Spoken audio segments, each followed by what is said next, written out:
Discovering the architectural treasures, being able to admire up close the most fascinating buildings, churches and houses in the Holy City is possible thanks to Open House Jerusalem, a project of the municipality of Jerusalem which promotes guided tours of significant buildings and monuments, and to which for the past 10 years the custody of the Holy Land has also adhered. We are at the convent of St. Francis at the Cenacle on Mount Zion, which is usually closed to the public, especially during these COVID years, when not even groups came. We have thrown the door of the convent wide open. Already about 100 people have arrived, all Israelis, very curious to know a little bit about this place, a little bit about the Franciscans, about Christianity. Le porte aperte di Gerusalemme e la porta è sempre chiusa qui. Allora, un'occasione di venire qui. The open doors of Jerusalem, but the door here is always closed.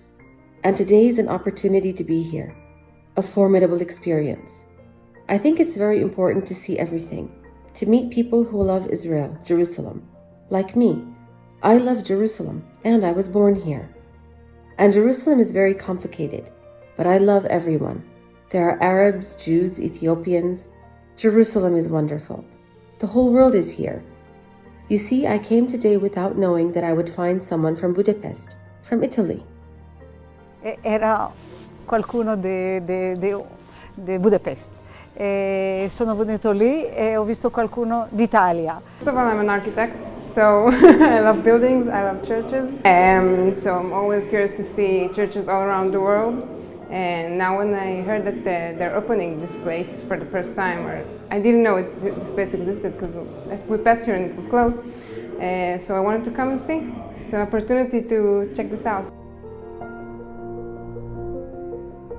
There are 2 days on the calendar to discover these little gems. Friday afternoon for a visit to the Cenacolino, and Saturday morning guided by the friars to the custody's main convent, St. Saviour. Well, I live in Jerusalem and I traveled here many times, but I was never inside. So I see it from outside and I was very curious.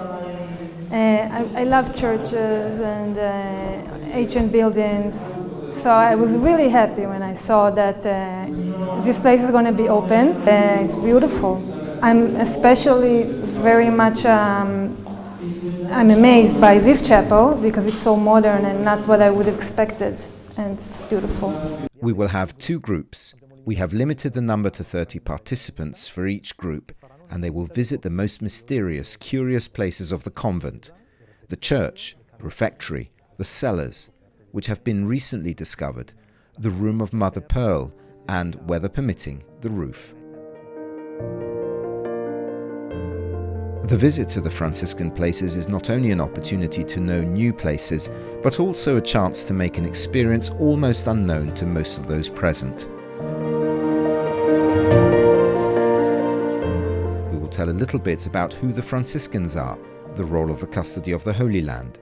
Often the questions will range over the world of Christianity, traditions, feasts, what we believe in, how long we have been here, what is the role of Christians today, the number. They become 2 days of great opportunity for mutual discovery, knowledge and dialogue.